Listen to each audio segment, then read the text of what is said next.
was writing Leaders Eat Last,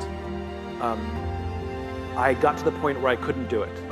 It was too difficult. I couldn't organize all the information. It was just too complicated. I couldn't do it, and I'd been trying for months. I probably missed multiple deadlines. And I was sitting at my computer, and I decided that I had to give up. I couldn't do it. And so I got up and went for a walk, and I was literally planning my exit. I was going through the steps, I was going through the checklist of quitting. I knew that I have to give my advance back to the publisher, because technically I'm in breach. I knew that I would be humiliated, but I was preparing myself for it, and that I would get over it. I was also rationalizing that it was okay to quit.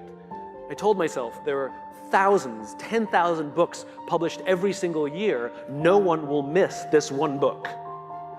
And I literally went through the steps to prepare myself for what I had to do to quit.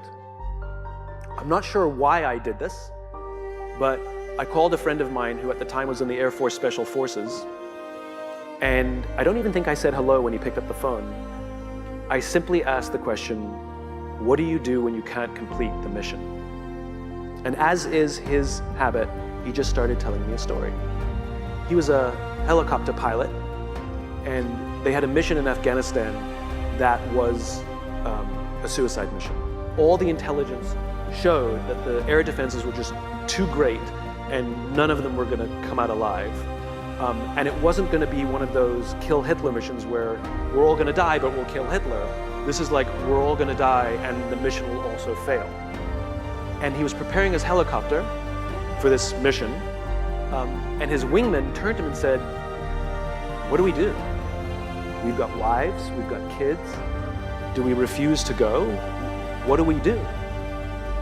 And my friend turned to him and he said, this is what we signed up for. We go. He asked me, he said, is this book more or less powerful than Start With Why? I said, the research has impacted me greater. It's more powerful. He says, all right, I'm going to tell you a funny story. Before I met you, I'd become disillusioned with the Air Force and I was going to quit. And I found this kooky little book called Start With Why, and it completely re-inspired me. And I decided to stay, and I'm a better leader now than I was before because of that book. And if you're saying that this book is more powerful than the first one, then we need this book. He said, this is what you signed up for. You have no choice.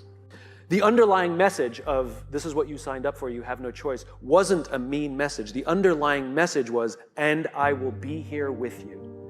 The underlying message was, no matter what, you can call me at any time. I've got your back.